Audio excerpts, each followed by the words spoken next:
जयगष्ट हर्षवर्धन पाटील बोलतोय साहेब. बोला ना. साहेब काय ते तुम्ही स्टेटमेंट देताय? अहो इथं काय वातावरण पेटलंय? कसलं पेटलं पेटवा ना. काय पेटवायचं साहेब? तो माणूस उपाशी मारायला लागलाय, तुम्ही काय तुम्हाला स्टेटमेंट कोणी देताय? सांगितलं उपाशी मारायला? अहो साहेब आपल्या समाजासाठीच मरतोय ना तो. नाही नाही, ही पद्धत असते का? आणि एकदम तो पंतप्रधानांना धमक्या देता तुम्ही. काय धमकी दिली साहेब? तुम्ही ऐकलंय का ते? ऐकला मी, टीव्हीवर पाहिलं मी ते. मग मी काय म्हणतोय, तुम्हाला जर काय समाजासाठी करणं होत नसेल ना तर तुम्ही शांत तरी राहावा ना.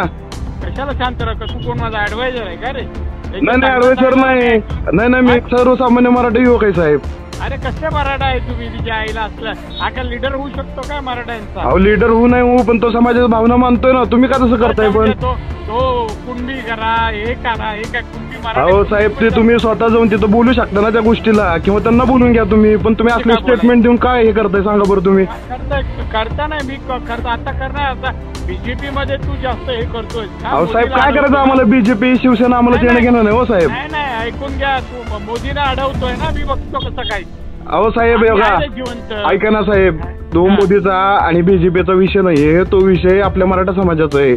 तुम्ही उलट पुढाकार घेऊन ती गोष्ट केली पाहिजे का नाही सांगा बरं? अरे ऐकून घ्या, मी बीजेपी मध्ये आहे, मराठ्यांच्या मंत्रिमंडळात मंत्री आहे. हा ऐकून घेईन का? मग तुमच्यासारख्या जबाबदार माणसाकडनं ऐकणं किंवा असे स्टेटमेंट देणं योग्य आहे का साहेब?